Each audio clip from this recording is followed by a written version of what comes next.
Good morning mga dol. Honda Click ba imong motor?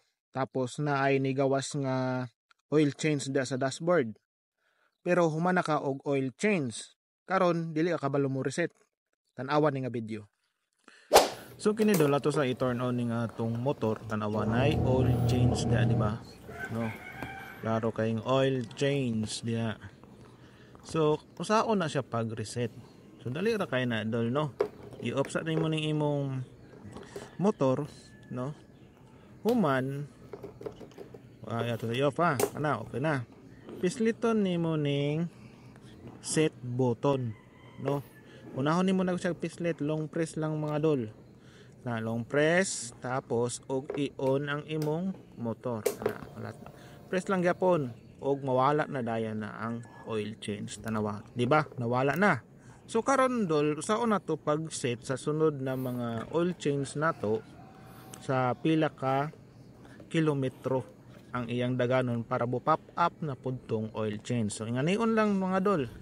Imo ra na siyang ilong press dol. Dali ra kayo, so mga 2 to 3 seconds siguro dol.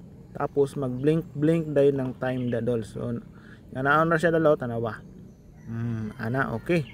Pagkaman diri ka sa select dol.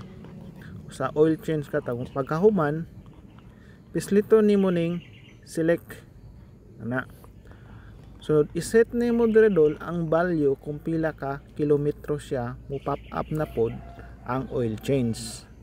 So kung bago imong motor dol, 1.5 ra dapat para kada 1.5 kilometers magkuan ka oil change kung kay bag-o man ang imong motor. Pero sa ako adol, taod-taod naman ning motor na to dol. So dire ko sa 5,500. Ang maximum dol is 6,000 ug recommended pud na sa motor nga every 6,000 iset nimo sa 6,000 ang yang oil change mo pop up na dol mo na ang maximum dol ha. Makita na nimo dia sa imong bangko ilalom or sa manual. Atong tan-awon dol ha para mutuo gyud ka. Nira dol oh.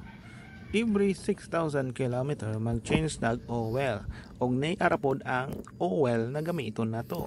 So kana mga dol, kung di maklaro, i-zoom in na lang or tan-awon na lang ninyo ang inyong Honda Click.